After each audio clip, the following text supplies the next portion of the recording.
Okay, well, here's some things I'd like you to try. And while we've used cylinders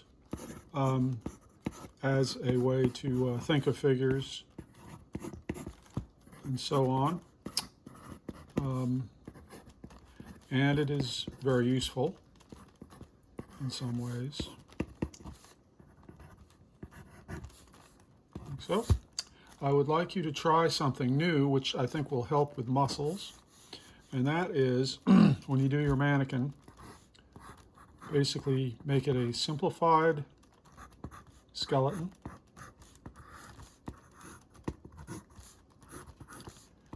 Now, one thing I do with lower legs and forearms is I make them slightly thicker because there are two bones in each one, like so. All right. And with hands, you'll notice what I'll do is I'll basically create the thumb and the finger and the main finger. That helps to put things over it later. Now, once you've got the basic skeleton like this, and also there's the bone down the chest, there are basically places where the muscles tend to anchor. And of course, it's bones for the most, all bones basically is where they connect. And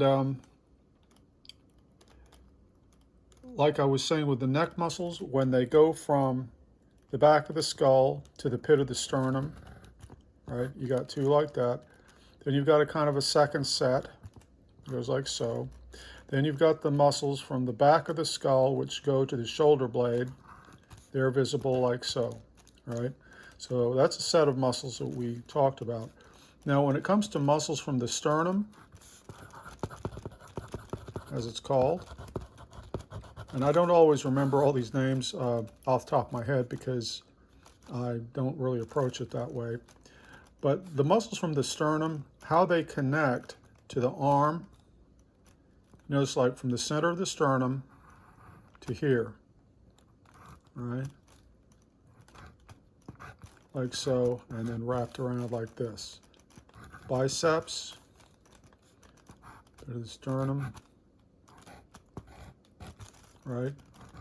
And there you've basically got a very good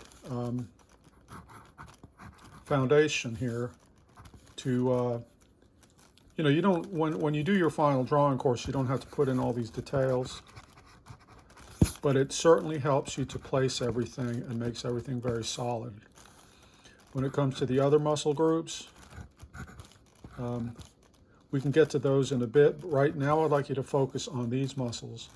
You notice like here, there's a depression here, and then there's also a depression up here. And they're basically part of the same thing. It's as if there's a line coming down, right? Now here, this is a back muscle. And then here, these are called the serratus, and they go up like so. And I know you've been drawing these. You may or may not know exactly how they attach. So the serratus attaches to the shoulder blade in the back and also to the ribs in the front. So now I could just leave it here with the upper body. For the arms themselves, that's a different ball of wax. I have another system for those muscles. But when it comes to the legs, as I've mentioned before, you have these muscles coming out like so, and then you have more elongated muscles which come down from the pelvis. So you see pelvis muscles, and then thigh muscles. Right? And as for all the other details in these muscles, well, here's one other muscle that comes it's the longest muscle in the body, sartorius, comes from the pelvis all the way down to the calf. Now, this is a lot of information to work with, but please try, and notice what I've done here with the thumb. I create a web there, like so. So please try this approach. And if you need any advice on where the muscles attach, how that works. You can reference it online or let me know. Send me an email and I will try to explain them for you. Okay, so that's basically the exercise I'd like you to try. Is basically sewing, in a sense, sewing muscles onto the skeleton.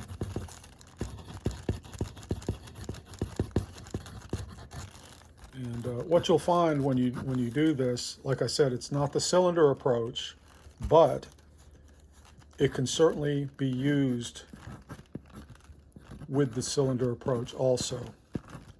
So basically, these different approaches help you to solve different figure drawing problems. For example, cylinders are good for foreshortening, when things are coming toward you. The skeleton and the sewing approach is very good for applying the muscles and making them accurate. So there aren't too many more techniques like this, so we're getting there.